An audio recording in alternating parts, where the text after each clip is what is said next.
What is up, everyone? It is Zach here, and today I'm bringing you guys a instructional video.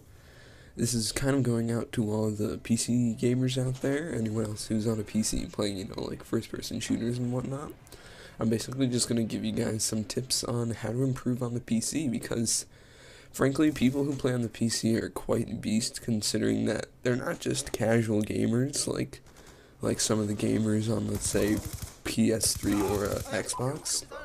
So in order to compete against these tryhards and competitive players, you're going to need the best tips, and hopefully this will provide. So yeah. Now the first main tip that I have for you guys is quite simple, and it's basically just to become familiarized and comfortable with what you have. So that means if you're lacking in the FPS department, maybe you should improve those FPS so you're not getting, you're not getting a choppy picture montage for your games, and you're getting something smooth, which will in turn improve your accuracy and ability to kill people. Now, before I continue any further, this commentary is basically going to be catering to first-person shooter players, so, for the Battlefield players and the Call of Duty players on the PC, but maybe you can still take some tips out of this if you play something like World of Warcraft or League of Legends, something like that. So, as I was saying, with becoming comfortable with what you have, the first thing that you're going to want to become comfortable with is your keyboard and your mouse. It's really important that your mouse is set up perfectly to what you want it to be, so that you can easily move around with it and easily do things with your mouse. Now, if you're playing on, let's say, a standard Dell mouse, and you're using the smallest mouse pad possible, you might not be getting the performance that you want out of your games. So what I suggest doing is investing in a new mouse and a bigger gaming pad, because bigger gaming pads allow you to be more smooth with your movements without having to lift up your mouse to turn every single time. Now, also with the mouse, something that you would want to do is make sure you have a mouse that has programmable buttons on the side of it. Personally, I like the Razer DeathAdder because of its simplicity. It only has 2 buttons on the side of it, which allows me to choose 2 different commands for the games for each of those buttons. So personally, I have the front one as prone and the back one as my tactical grenade throwing button, I guess you can say. So yeah, you don't want to go too complex with the mouse, so you're cramming around to figure out which button to press. There are a couple mouses with over 10 macro keys on the side, which is not something that you would want. Another aspect of the mouse that you want to make comfortable for yourself is the sensitivity. And it's quite a frequently asked question around YouTube about, what should my sensitivity be, and what should I be playing on, basically, yeah.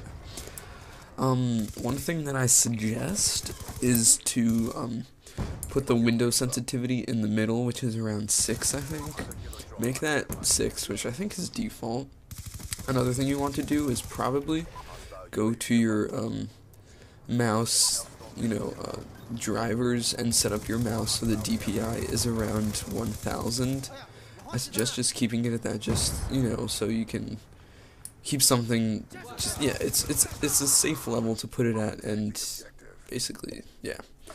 So, as for game sensitivity, you're going to want to figure out which is best, and basically to figure that out is, you're just going to want to experiment. Just change your sensitivities and keep changing them between different various levels and see which one's comfortable. And before you start switching sensitivities too fast, make sure you know what's comfortable and not give your brain some time to become used to the sensitivities that you're switching to. Another good tip for sensitivity is to put your mouse on your mouse pad and do a 360 with your character, and make sure that your mouse moves about 4.5 inches. This is what I learned from Level Cap Gaming, who's another PC player, and I used that tip and it was actually pretty helpful. Also, if you are switching between games frequently, you're going to want to choose a mutual sensitivity for all those games, because you don't want your brain having to switch from having a really high sensitivity in Black Ops to having a really low sensitivity in Battlefield, or vice versa. Now that you've settled on a sensitivity that you like and you're succeeding with, you're going to want to practice with that. And the way to practice for that is to go to a site called AIM400KG. What this site is basically just some simulation of these dots appearing on your screen and you having to click them in order to remove them, and this basically just improves your mind's ability to snap to targets quickly from spot to spot, and your ability to kill opponents faster than they can kill you. So I think it's very helpful. You guys should definitely check it out and practice on that site, and hopefully that will help you tremendously. I know it helped me tremendously. I was finding myself shooting people a lot faster and dropping them a lot faster as well. Now, the last tip that I have for you guys is basically one that you've probably heard all your life, and that's just to practice. And it's really the only way. I mean, practice does make perfect. Well, not perfect, but practice makes better, I guess you can say. And a great way to practice is to go into something like combat training for Black Ops, or maybe just campaign for whatever game you're playing. Just play against bots or something, just to get your accuracy better, just so you can see how it's like with your new setup. So, we're coming to the end of this video, and I did put a lot of time into making this video. Hopefully you guys learned a lot from it, and I would love to see some of your progress, so leave in the comments how it's working for you and if my tips helped.